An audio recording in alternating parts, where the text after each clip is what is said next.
Before I start my presentation, I would like to join my dear colleagues and friends in warmly thanking the organizers of this wonderful event for giving us, and particularly giving me, the opportunity to visit this beautiful country and Budapest after a while. Last time I was here in 2001 and 2002. It's a long time ago. And second point, I would like to address the participants of this conference, the students. You are in excellent hands here. You see yourself how important your presence and your role here is. But the second point, part of the second point, we had unforgettable pleasure yesterday to visit the opera in Budapest. I would suggest you to go there to visit the opera. It's one of the best opera buildings in the world, but also the team, the performance was excellent. There will be, of course, another performance. So these 2 points I would like to flag in advance. And now I would like to start with my presentation. I prepared the PowerPoint presentation, which in general I don't like, but sometimes when you have a long speech, it could be useful to look at the PowerPoint presentation and not to listen to the speakers. As you all know, and it was already mentioned in the presentation of my colleagues, the European Convention on Human Rights obliges the high contracting parties to secure to everyone within their jurisdiction their rights and freedoms enshrined in the Convention. So the Convention protects individuals, their rights and freedoms, even as our colleague Latif Husseinov spoke about the interstate applications. The main goal of the Convention mechanism system is the protection of individuals, not the states or not other international organizations. The Convention text doesn't specifically stipulate the minority rights. However, in its rich case law, the Strasbourg Court has developed the autonomous concept of the minority protections, and our colleague, dear colleague, Judge Passolai already spoke about the concept of autonomous concept of in our case law, identifying several groups in the society deserving particular protection by the Convention mechanism.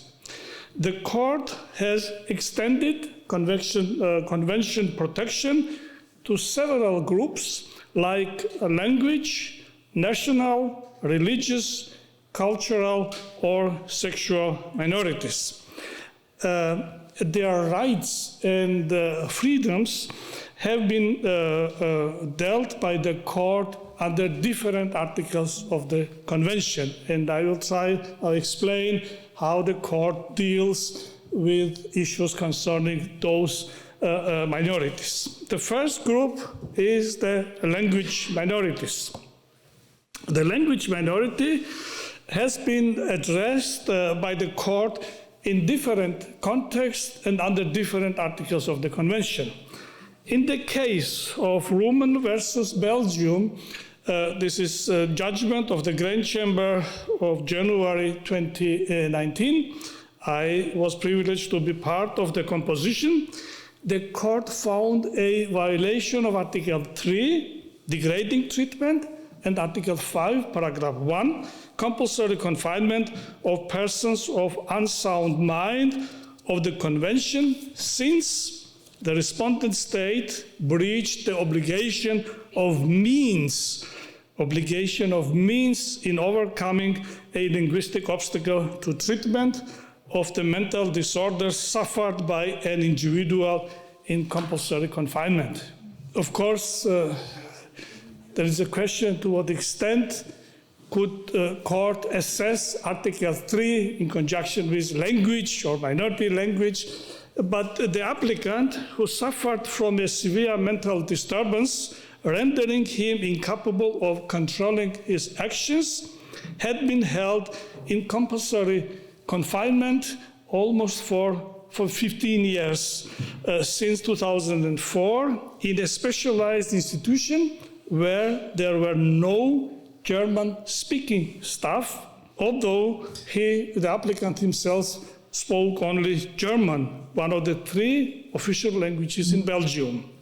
The Social Protection Board, its domestic authority, indicated on numerous occasions that the communication difficulties had the effect of depriving the applicant of any treatment for his mental disorders, which moreover made it impossible to envisage his release. But the recommendations were only partially or belatedly followed by the authorities, and the relevant judicial authority, domestic authorities, reached similar findings in 2014 without any positive result. Assessing the complaint under Article 3, degrading treatment, the Grand Chamber noted that the purely linguistic element could prove to be decisive as to the administration or availability of appropriate treatment, but only where other factors did not make it possible to offset the lack of communication.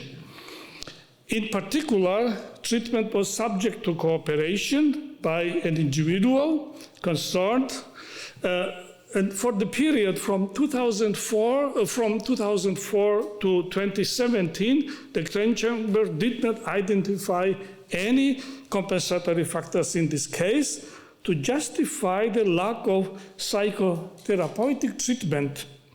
The authorities had merely noted that, on the one hand, the applicant's dangerousness ruled out his placement in a less secure German-speaking area, German-speaking facility, and on the other, that no German-speaking staff were available in the institution in question without exploring other possibilities. Therefore, Grand Chamber found a violation of Article 3, degrading treatment in this case. Examining the complaint under Article 5, paragraph 1, E, compulsory confinement of persons of unsound mind, the court underlined that that provision, and this is an important point in this judgment, that provision did not guarantee to an individual in compulsory confinement the right to receive treatment in his or her own language. This is an important finding in this judgment. So there is no right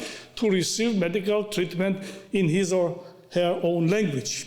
However, the need for personalized and appropriate treatment of persons in compulsory confinement had been emphasized by the United Nations Convention on the Rights of Persons with Disabilities, 2006, and by recommendations of the Committee of Ministers of the Council of Europe concerning the protection of the human rights and dignity of persons with mental disorders, which recommended in particular that an appropriate individualized treatment plan be drawn up after consultation with the person concerned. It was natural to take account of the language factor, of course, so that the individual in question could receive the necessary information related to treatment. Failure to do so could increase his or her vulnerability.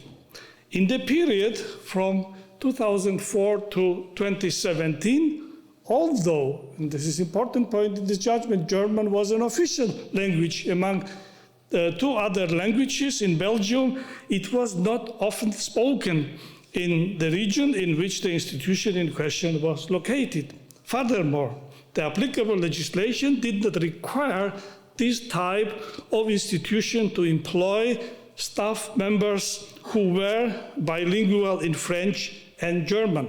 However, the applicant's right to speak, to be understood, and to receive treatment in this language had been expressly acknowledged by the Social Protection Board in 2009. Although it had subsequently seemed to accept the idea that this aspect was not decisive for his progress and refused to issue orders to or reprimand the authorities. So you can imagine someone during 15 years didn't speak in his own language. Taking account of the applicant's requests for treatment and discharge, it had been for the authorities to find a way to overcome the deadlock arising from the communication issue between him and his healthcare providers. It was not for the court, according to the judgment, to rule in a general manner on the types of solutions which could have been considered sufficient. The choice fell within the authorities' margin of appreciation. The authorities' sporadic measures had not been an integral part of any therapeutic care or treatment path. Therefore, Grand Chamber unanimously found and concluded a violation of Article 5, Paragraph 1e.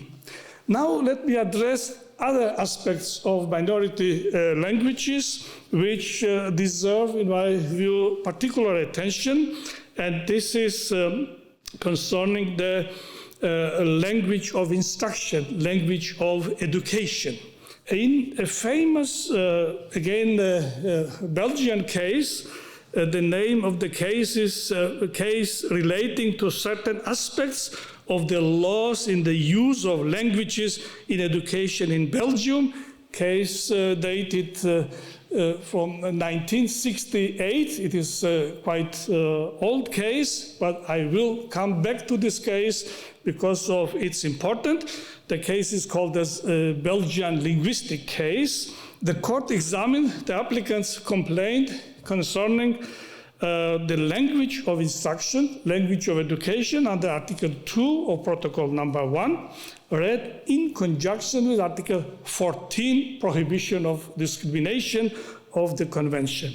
The applicants, parents of more than 800 Francophone children living in certain, mostly Dutch-speaking parts of Belgium, complained that their children were denied access to an education in French. Although that provision did not specify the language in which education must be conducted in order that the right to education should be respected, the court recognized, quotation, the right to education would be meaningless if it did not imply in favor of its beneficiaries the right to be educated in the national language or in one of the national languages, as the case may be.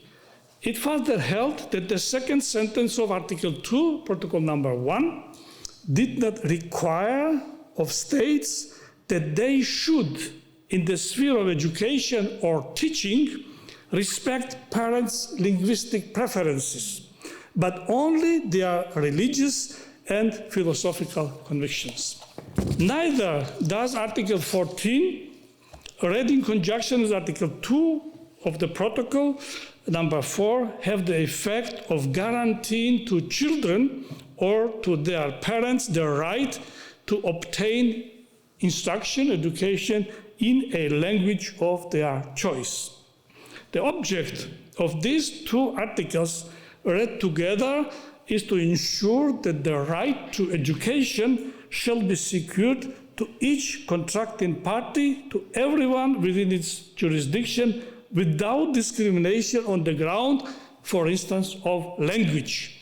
To interpret the two provisions as conferring on everyone within the jurisdiction of a state a right to obtain education in the language of their choice would lead to absurd results.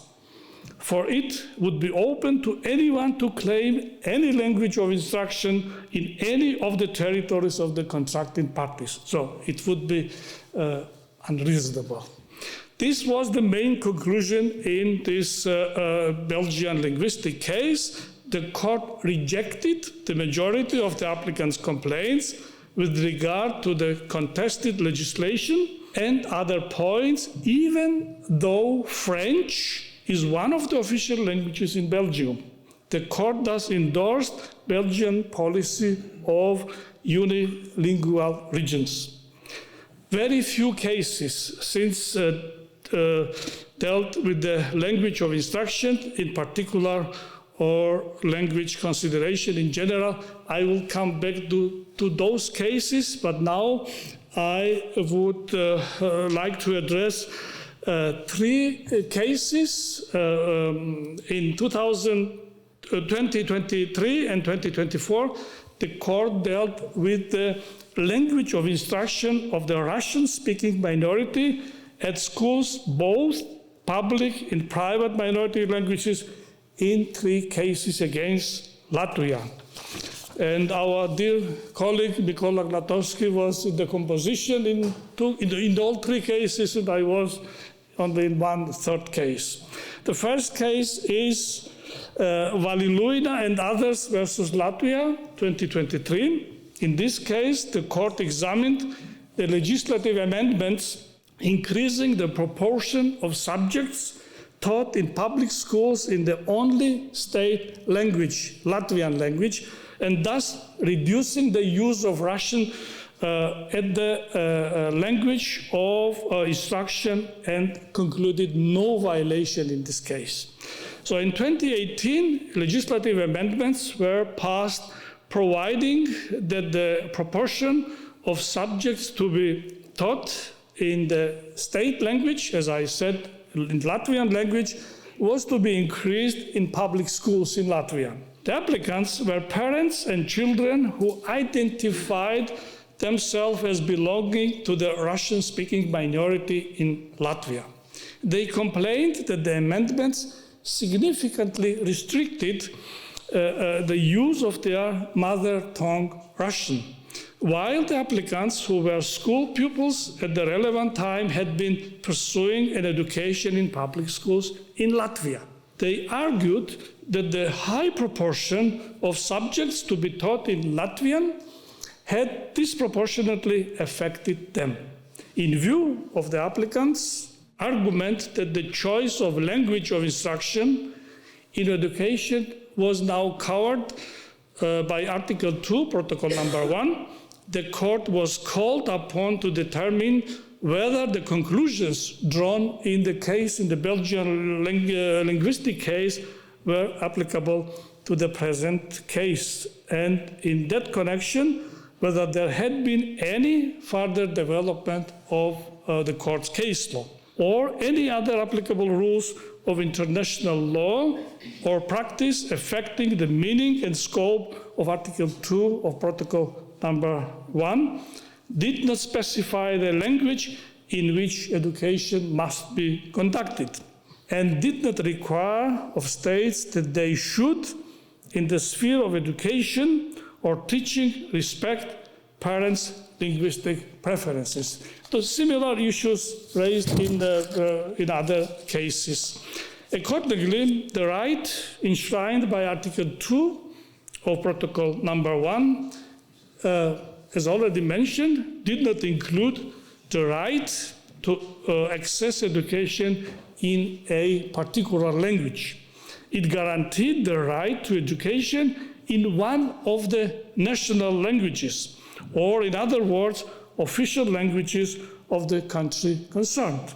Given that the Latvian language was the only official language in Latvia, the applicants could not complain under Article 2 of Protocol number 1 about the decrease of use Russian as the language of instruction in schools in Latvia per se.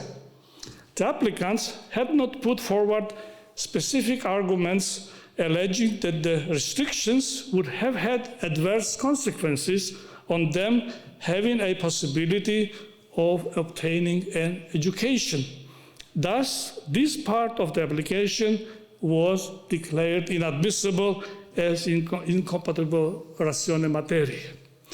Under Article 14, in conjunction with Article 2 of Protocol number 1, the court examined the case solely on the basis of language as the grounds for the alleged difference in treatment and concluded that there was no violation of this article. Having said that, the court reaffirmed that regarding the right to education, states had a wide margin of appreciation in organizing their education systems, particularly concerning the language of instruction in public schools. So this case was about the language of instruction in public schools. The respondent state, in restoring the use of Latvian as the language of instruction and gradually implementing the education reform, had not overstepped its margin of appreciation, as it had maintained a possibility for Russian-speaking pupils to learn their language and preserve their culture and identity. The state had put in place an education system in the official language of the state, while also ensuring the use of minority languages in varying proportions depending on the school and class in which a pupil was enrolled. This was the main conclusion and finding in this first leading Latvian case. In other Latvian cases, two other cases, Djibouti and others versus Latvia, 2023, and Jerry and others versus Latvia, 2024, the court followed what this case concerned the teaching in private schools, follow the reasoning and outcome in Valiluina and others. We have other cases, so sorry, I was a bit too late, but we have other cases where the court dealt with different aspects concerning the language of minorities. For example, in Skender versus the former Yugoslav Republic of Macedonia, the applicant complained under Article 14 of the Convention in conjunction with Article 2 of Protocol number 1 that his younger daughter was refused access to a school in Turkish, her mother tongue, on the ground of the place of residence. The court found, on the one hand, that the applicant's daughter was not a victim of any violations since she had been receiving primary school education in Turkish in a neighboring district, and on the other hand, that the applicant had failed to exhaust domestic remedies. We have other cases, for example, DH and others versus Czech Republic, where also the language was at stake for 18 Roma children. The court found a violation. Now, there are other two cases. No, this is different. There are other two cases, for example, in the Temel and others versus Turkey judgment, the court examined a temporary sanction imposed upon the applicants for having requested teaching of the Kurdish language. The applicants, 18 Turkish nationals, complained about the temporary suspension from the university following their petitions to introduce optional Kurdish language. The court found that their suspension constituted a restriction on their right to education and that the sanction was disproportionate. Article 2 of Protocol number 1 was violated in this case. Now, the next group, minorities, is national minorities. Although in its case law, the court has not defined national minority. There is no legal definition of national minority, or found discrimination on the sole ground of association with a national minority. It examined the exercise of rights of different minorities in several cases, the question of minority groups has been raised in some cases dealing with discrimination based on ethnicity. But in my presentation, I would limit to only one case. This is Molla-Sali versus Greece, and our dear colleague Tim Eike was composition in this case. I present this case under national minorities, although there are also elements of religious minorities, and our dear colleague, former colleague Martin Smits from Latvia, in his partly dissenting opinion, concurring opinion, raised this issue that this complaint, this application should be examined also under the religious aspect. But the court mainly examined this case under national minority issue. The case is relevant also from the perspective of private international law. It's my legal background, and it is one of the examples how the case law of the Strasbourg court affects private law and private international law. The case mainly concerns issues of private international law. In this case, Molla-Sali versus Greece, 2018, the Grand Chamber examined the application of Islamic law, Sharia, in litigation concerning succession to estate of Greek Muslim, and recognized the right to free self-identification as an important right in the field of protection of minorities. This case is extremely important because we had conflict between the national minorities and members of these national minorities concerning their property rights. So it does not only concern the national minorities, but also conflict within these national minorities between this group as such and members of this minority. What was the case about? On the death of her husband, the applicant inherited his entire estate under the terms of a will he had drawn up before a notary. The deceased two sisters contested the will on the ground that their brother had belonged to the Muslim community and that all matters related to this estate were therefore subject to Islamic religious law and to the jurisdiction of the Mufti rather than to the provisions of the Greek civil code. They relied on the international treaties, among others Treaty 1923 of Lausanne, which provided for Islamic customs and Islamic religious law to be applied to Greek nationals who were Muslims.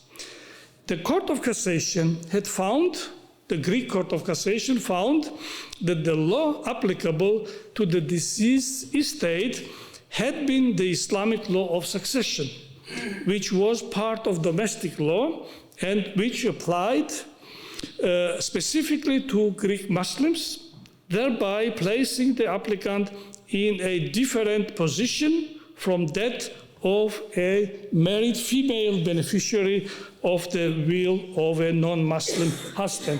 One of the points raised by Judge Mitz in his concluding opinion concerning the religious nature of this case was that all parties involved in this dispute were Muslims, and all them were members of this community. The application of Sharia law to the estate in issue had serious consequences for the applicant, depriving her of 3/4 of the inheritance. The main consequence of the approach adopted by the Court of Cassation, Greek Court of Cassation, in inheritance cases was that notarized wills drawn up by Greek nationals of Muslim faith were devoid of legal effect because Sharia law only recognized interstate succession except in the case of Islamic wills. So we had conflict between Sharia rules and ordinary civil code, civil law. The court had no doubt that in signing and ratifying the treaties particularly Treaty of Lausanne, Greece had undertaken to respect the customs of the Muslim minority. However, and this is the main conclusion, in view of the wording of the provisions in question, those treaties did not require Greece to apply Sharia law. More specifically, the Treaty of Lausanne did not explicitly mention the jurisdiction of the Mufti, but guaranteed the religious distinctiveness of the Greek Muslim community, which had been excluded from the population exchange provided for in that treaty and had been expected to remain in Greece, where the large majority of the population was Christian. Nor did the treaty confer any kind of jurisdiction on a special body in relation to such religious practices. Several international bodies had expressed their concern about the application of Sharia law to Greek Muslims and the discrimination thus created, in particular against women and children, not only within the minority as compared with men, but also in relation to non-Muslim Greeks. The court highlighted that freedom of religion, and this is the main conclusion in this judgment, that the freedom of religion did not require the contracting states to create a particular legal framework in order to grant religious communities a special status entailing specific privileges. Nevertheless, a state which had created such a status had to ensure that the criteria established for a group's entitlement to it were applied in a non-discriminatory manner. Refusing members of a religious minority the right to voluntarily opt for and benefit from ordinary law amounted not only to discriminatory treatment, but also to a breach of a right of cardinal importance in the field of protection of minorities. That was to say, the right to free self-identification. So in this case, the court decided in favor of individual member of religious community or ethnic community. In conclusion, the difference of treatment suffered by the applicant as a beneficiary of a will drawn up in accordance with the civil code by a testator of Muslim faith as compared to a beneficiary of a will drawn up in accordance with the civil code by a non-Muslim testator had no objective and reasonable justification. Therefore, the court concluded a violation in this case, again, unanimously. Now, next group of minorities, these are religious minorities. In several cases, the court has dealt with the rights of religious minorities. In the case of Abdi Ibrahim versus Norway, this is Grand Chamber judgment of December 2021, where dear Peter Pasulaj was member of the composition and Alena Polachkova. Yeah, okay, this is secret of deliberation. The court examined shortcomings in decision-making process resulting in the severance of mother-child ties in a context of different cultural and religious backgrounds of mother and adoptive parents. Very sensitive, highly sensitive case. We had some other similar cases, but I would like to address this only, and found a violation of Article 8, read in the light of Article 9, freedom of thought, conscience, and religion. What was the case about? The applicant, a Somali national, was granted refugee status in Norway in June 2010. She was accompanied by her son, who had been born a few months earlier in Kenya. In December 2010, 2010, the son was placed into ordinary foster care with a Christian family, while the applicant had argued he should go to her cousins or to a Somali or Muslim family. It was her main argument. The applicant was granted 4 supervised contact sessions within per year. In September 2013, the social welfare authorities applied to allow the foster family to adopt the applicant's son, which would lead to the applicant having no contact and for the applicant's parental rights to be removed. In her complaints, and this is an important point in the whole application, in her complaints before the domestic courts, she didn't ask for her son's return, as he had spent a long time with foster parents to whom he had become attached, but she sought contact so that he could maintain his cultural and religious roots. This is the key point in the application. At final instance, in 2015, the High Court of Norway authorized the adoption after having examined, among other questions, the ethnic, cultural, and religious aspects of the proposed adoption. The applicant was refused leave to appeal to the Supreme Court. The Grand Chamber examined the application under Article 8, right to respect for family life, read in the light of Article 9. The crucial question was whether the interference had been necessary in a democratic society. There was legal base, there was legitimate aim, but the main issue was whether this interference was necessary in a democratic society, including whether the domestic authorities had due regard to the applicant's interests protected by the Article 9 freedom. As per Article 9, for a parent to bring his or her child up in line with one's own religious or philosophical convictions, the court regarded as a way to manifest his religion or belief in teaching, practice, and observance.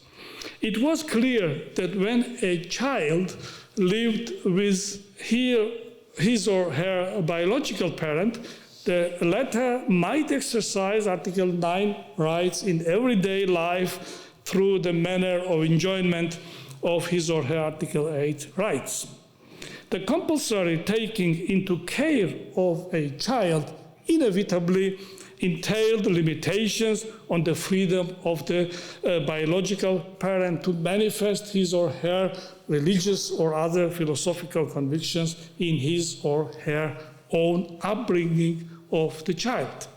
The court found it appropriate to examine the applicant's complaint relating to adverse effect of the choice of foster home in regard to her wish that her son be brought up in line with her Muslim faith, as an integral part of the complaint concerning her right to respect for her family life as guaranteed by Article 8, interpreted and applied in the light of Article 9, rather than a separate issue. So the complaint was not examined under Article 9, but it was part of a complaint under Article 8 in conjunction with Article 9.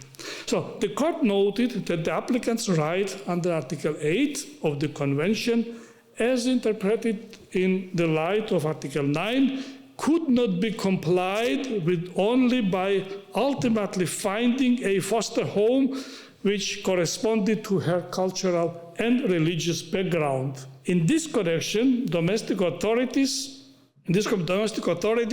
were bound by an obligation of means, not one of result. And this is the crucial finding in this case. It also did not question the fact that on the basis of the information available in the case, the actions of the authorities had included efforts which ultimately proved unsuccessful to find a foster home for the child, at the outset that had been more suitable from this perspective. However, the arrangements made thereafter as to the applicant's ability to have regular contact with her child, culminating in the decision to allow for the applicant's son adoption, had failed to take due account of the applicant's interest in allowing the son to retain at least some ties to his cultural and religious origins, and therefore the Grand Chamber found violation in this case too. Now, next case concerns another aspect concerning the religious minorities. This is the Georgian case, Georgian Muslim relations and others versus Georgia of November 2023, where the court found a violation of Article 8 and 9 of the Convention in conjunction with Article 14, and also violation of Article 1, Protocol Number 1, property rights, for the inability to open a Muslim boarding school because of opposition by private parties. As regards the scope and content of the positive obligations, in the specific circumstances of this case, the Chamber, it is a Chamber judgment, considered that what was expected from the relevant authorities was to take swift and adequate measures to stop unlawful mob action, hate speech, and other discriminatory actions on the part of the local population. So there was a Muslim community who wanted to open the boarding school, but majority of the neighboring population were Christians, and they opposed to opening this school. The authorities were also expected, according to our court's judgment, to take more proactive steps that could realistically allow the applicants to exercise their religious rights, including their right to open a Muslim boarding school. The court analyzed whether the state complied with the above-mentioned positive obligations. It established that the 7 individual applicants were subjected to unlawful mob action, hate speech, and other discriminatory actions on account of their religion in the context of their being prevented from opening a Muslim boarding school in Kobuleti. This is one of the Georgian cities in the western part of the country.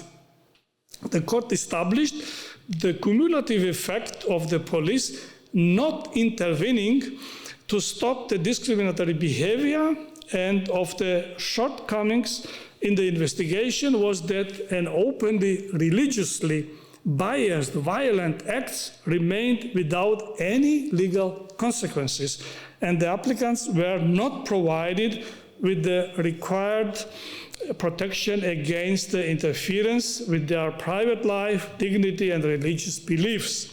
In the light of these findings, the court found breach of the respondent state's positive obligations, as I said, under Article 8, 9, in conjunction with Article 14, prohibition of discrimination. The court has also been called upon to deal with cases concerning the right to religious identity.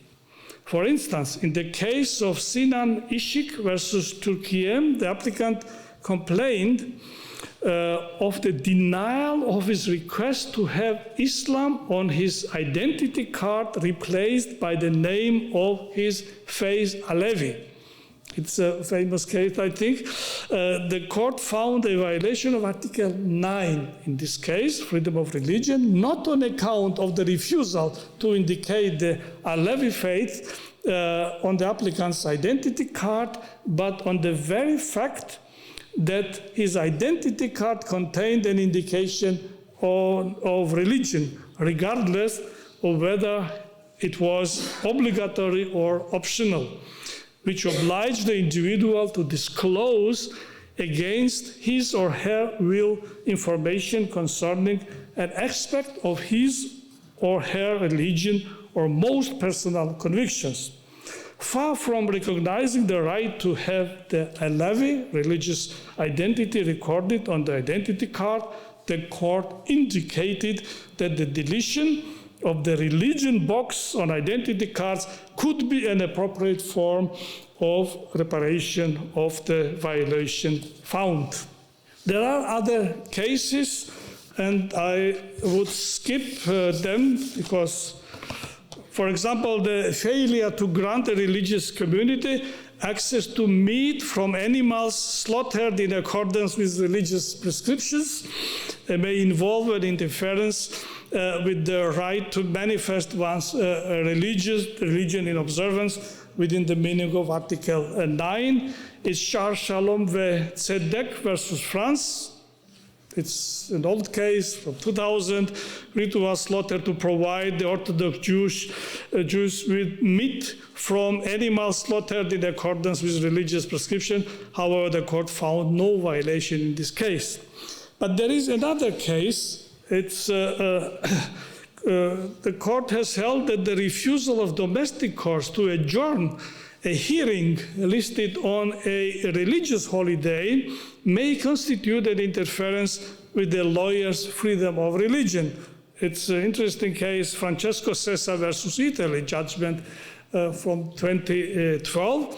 In that case, however, having regard in particular to the fact that the applicant was the complainant's lawyer whose presence was not indispensable at the hearing for the purpose of the proceedings, and that, if need be, he could have had himself replaced by another lawyer for that particular hearing. The Strasbourg court held that the assumed interference with the applicant's right to freedom of religion was proportionate to the legitimate aim pursued, good administration of justice, and reasonable length of proceedings, and therefore found no violation.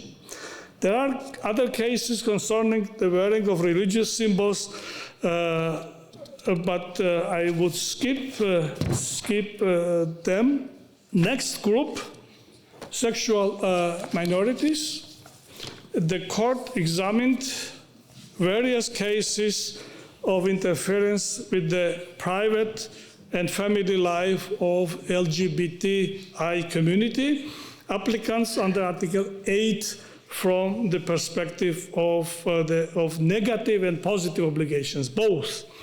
It held, for example, and I come now to the United Kingdom, if I'm not mistaken, this was one of the first cases of the court recognizing the same-sex relationships. And it held, for example, that the legislation prohibiting homosexual acts committed in private between consenting males constituted a continuing interference with the applicant's right to respect for his private life, which included his sexual life, a most intimate aspect of private life. It was in Dudgeon versus United Kingdom, one of the oldest cases, 1981, and Norris versus Ireland, 1998, and Modinos versus Cyprus, 1993. Similarly, the existence of legislation prohibiting consensual sexual acts between more than two men in private and the consequent conviction for gross indecency also constituted an interference with the right to respect for private life, ADT versus the United Kingdom. These were, I would say, first starlings in this field in our case law. A specific interference may affect both LGBT individuals, the case is directly individuals, as well as those perceived as LGBT persons. For example, the case of Drelot versus France. It's an interesting case, a relatively new case, 2022, concerned the collection and retention by the French blood donation service of personal data reflecting the applicant's presumed sexual orientation. A contraindication to giving blood specific to men who had intercourse with other men had been applied to him and was registered in the system as a result of his having refused to answer questions about his sex life during the pre-donation medical interview. Having applied the above-mentioned test, the court in this case found a violation of Article 8, respect to private life. The court has also stressed the necessity to protect a sexual minority under Article 14. The case of Bayev and others versus Russia, 2017, concerned a legal ban on public statements concerning the identity, rights, and social status of sexual minorities. The government claimed that the legislation in question had to be understood in a context in which the majority of Russians disapprove of homosexuality and resent any display of same-sex relations. The court considered that while it was true that popular sentiment might play an important role in the court's assessment, when it comes to the justification on the grounds of morals, the legislation in question represented a predisposed bias against a homosexual minority, and it would be incompatible with the underlying values of the Convention if the exercise of the Convention rights by a minority group were made conditional on its being accepted by the majority, and the court found a violation in this case. One of the important cases already addressed by Peter Pastulai is Fedotova and others versus Russia, where our court once again acknowledged the necessity of regulating for same-sex partners without calling them marriage, without touching the Article 12 of the Convention, guaranteeing them rights under the Convention. This case is important because it was last case with participation of a national Russian judge because of famous reasons why Russia was excluded from the Convention.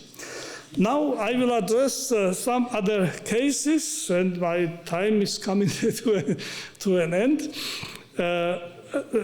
Georgian cases concerning the sexual minorities, Adgomelashvili and Japaridze versus Georgia, 2020, the court found a violation of Article 3. You see, in previous cases, the rights of sexual minorities have been dealt under Article 8, mainly under Article 8, but in this case, you see, the Article 3 was at stake, and the court found violation of Article 3, degrading treatment, and Article 14, discrimination, because of abusive police conduct during search of premises of an LGBT NGO motivated by homophobic and transphobic hatred. At the time in question, what was the case about, both applicants worked at a lesbian, gay, bisexual, bisexual and transgender LGBT non-governmental organization, the Inclusive Foundation. In December 2009, police officers in civilian clothing entered their office and, in the presence of the applicants and others, conducted a search of premises. Upon discovering the nature of the NGO, the officers became aggressive and displayed homophobic behavior.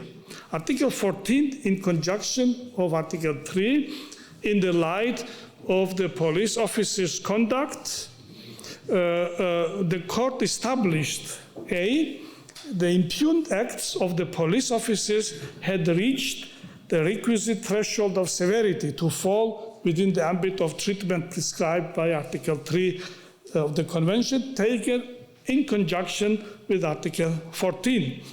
And B, homophobic and or transphobic hatred had been a causal factor in the impugned conduct of the police officers.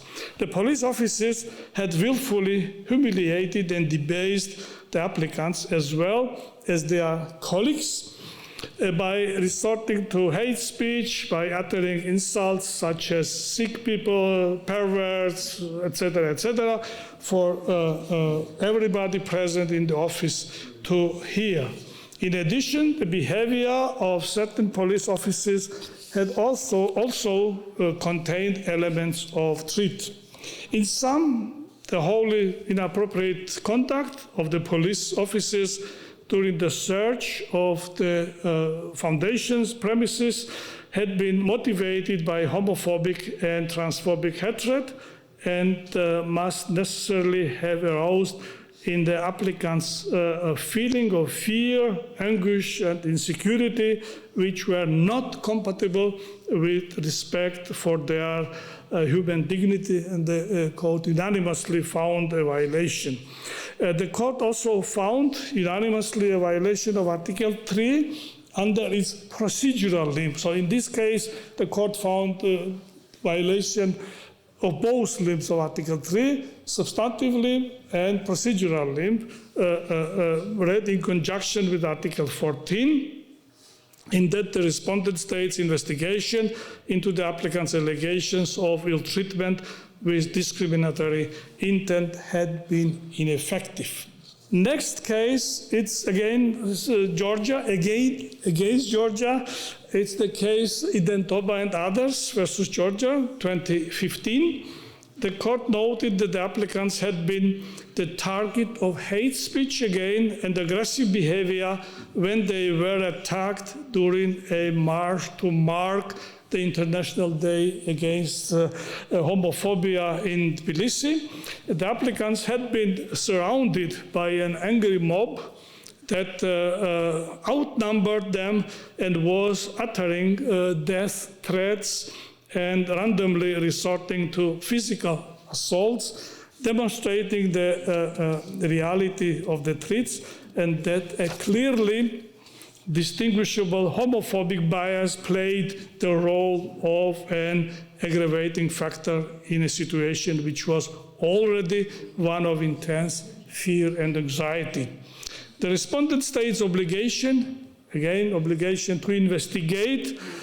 In first case, the police officers were involved in the violation. Here, the respondent state's obligation to investigate possible discriminatory motives for a violent act was an obligation to use its best endeavors to do so, and it's not an absolute one. The authorities must do whatever is reasonable in the circumstances to collect and secure the evidence, to explore all practical means of discovering the truth, and to deliver fully reasoned, impartial, and objective decisions without omitting suspicious facts that may be indicative of violence induced by, for instance, sexual orientation, bias, discrimination, and in this case, too, the court found unanimously violation. And the last case, again against Georgia, it's the case Women's Initiative Supporting Group and others versus Georgia. This case is 2021, relatively new. The relevant applicants are 27 Georgian nationals who were either staff members of the applicant NGOs or members and supporters of the LGBT community, were to take part again in the rally to mark the International Day Against Homophobia. It was 2013, where they intended to hold a silent 20-minute flash mob, nothing particular, had been put in a situation of intense anxiety and emotional distress by counter-demonstrators. They had been surrounded and outnumbered again by a mob and physically and verbally attacked, with homophobia clearly playing a key role. The court found that the domestic authorities, in this case too, failed to conduct a proper investigation into the hate-motivated ill treatment of applicants, 27 applicants, as I already said, in violation of Article 3, in this case only procedural limb of Article 3, in conjunction and read together with Article 14 of the Convention. It called into question its independence of the investigative authorities and impartiality, and even if two separate criminal cases had been opened, no tangible results had been achieved in either. Such protraction exposed the authorities' long-standing failure to investigate homophobic and or transphobic violence. The court also found a substantive violation of those provisions insofar as the authorities had failed to take proper measures to protect the LGBT demonstrators from the mob and had not learned from their mismanagement of the previous year's LGBT rally, despite an obligation to provide heightened state protection. The only response had been unarmed police officers in these human cordons and a prior dispersal plan, which in practice had proved to be chaotic. So finally, in this case, too, was found a violation of Article 3. Dear colleagues, I would resume my presentation. It was quite long. As you see, Strasbourg Court, also the concept of minorities is not defined in the Convention, has already addressed different aspects of minority protection under different Convention articles, and therefore I think that, in my view, the Strasbourg Court has developed quite rich jurisprudence concerning the minority protections from different perspectives, and I thank you very much for your attention.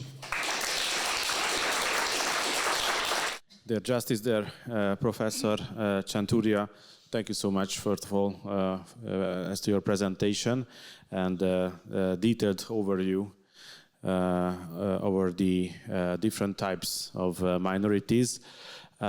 This region, Central Europe and also Eastern Europe, I think has a very, very specific approach in connection with these topics.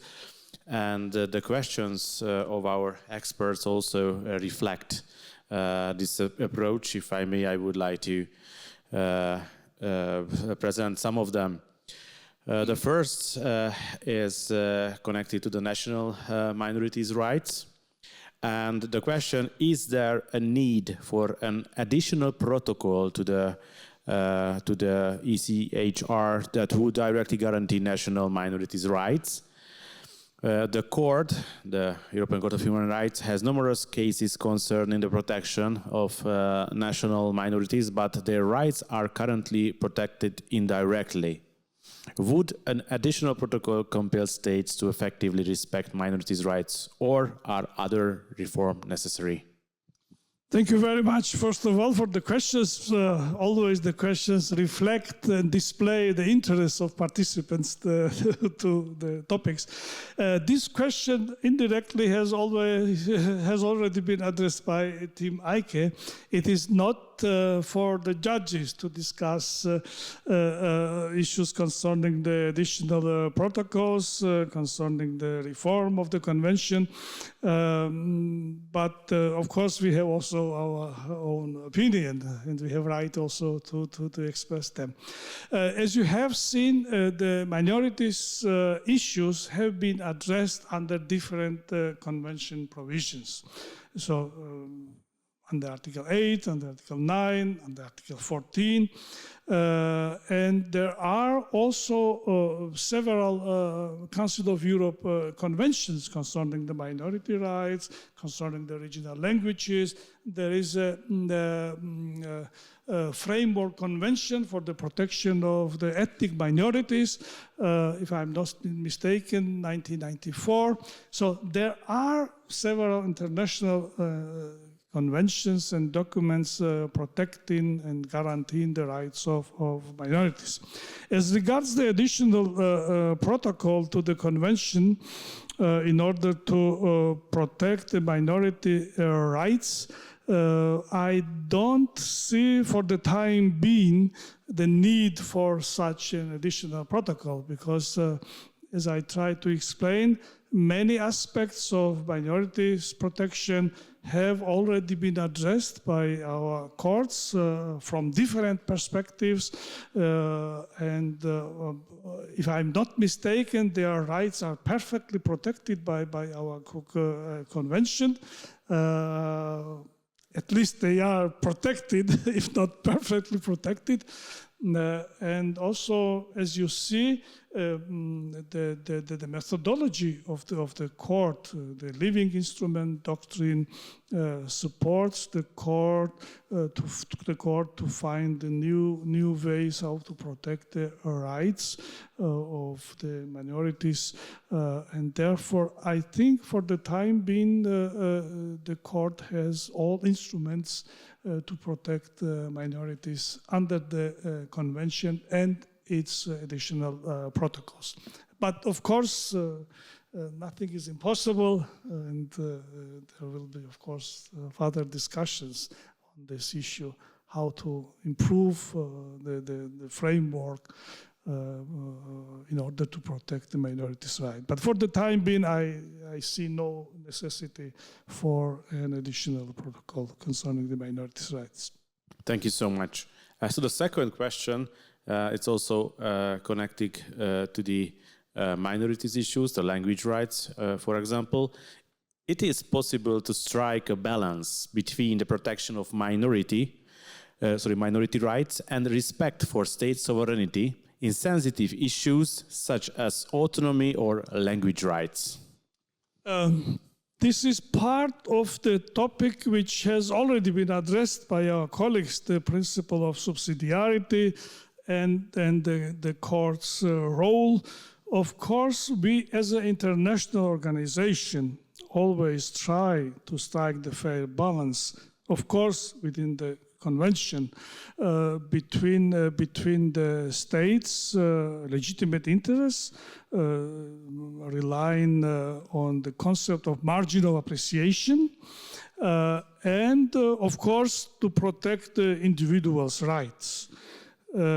But first of all, for the court, as a human rights court, the main task is to protect the individual's rights, which are enshrined, rights and freedoms which are enshrined in the convention. And first of all, we see all applications coming to Strasbourg from this perspective. And then, of course, we apply all our principles or our tools, so enshrined in the convention as marginal appreciation, subsidiarity, and of course, the very important point is the judicial dialogue between the national courts and Strasbourg court.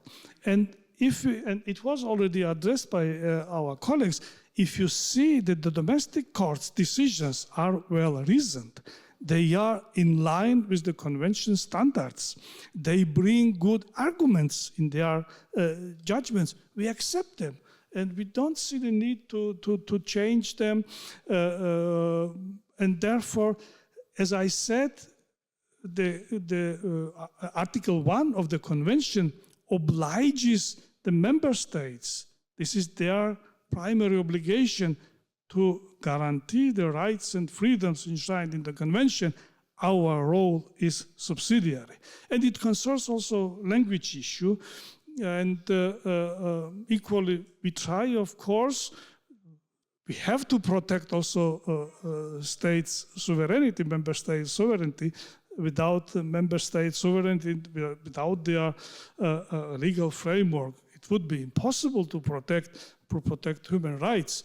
It's a very, very basic issue that we need well-functioning member states based and governed by rule of law in order to protect human rights. Without member states, there is no human rights protection. Therefore, we always try to strike the fair balance between different stakeholders, but first of all, it is the protection of human rights. Thank you so much. And the third question is connected in a general sense to the minority groups and issues and also to the sexual orientation. That is, should the European Court of Human Rights continue to be interpreted as a living instrument, particularly in extending protections to minority groups such as those based on sexual orientation? I have already addressed this issue, and I believe that our court has already developed quite solid case law in this regard. But as I said, the main issue is to protect everyone whose rights are violated. This is the main issue. And the members of these minorities I addressed in my presentation are also members of the society as a whole, and therefore their rights should be protected. And I think the court, as I said, has very solid case law concerning the protection of sexual minorities, same-sex partnerships, relationships. It was addressed by our colleagues, but also the court is very careful and very cautious without questioning, for example, the principles of Article 12 concerning the family. The court tries to find a fair balance to protect their rights, and I think this general line should be supported. This general line should be further developed because, as I said, no one in the member states should be discriminated for different views, for different the membership in different communities, and this is the crucial in our role. Once we try to relativize these issues, we would lose our main task to protect human rights. Therefore, I believe the court has developed very solid jurisprudence as regards the sexual minorities, and it should be kept, it should be developed, and it should be respected also by high contracting states. I believe in this. Dear Justice Chanturia, thank you so much for your contribution and support. I would like to express my gratitude on behalf of the CEA and of course on behalf of our educational program.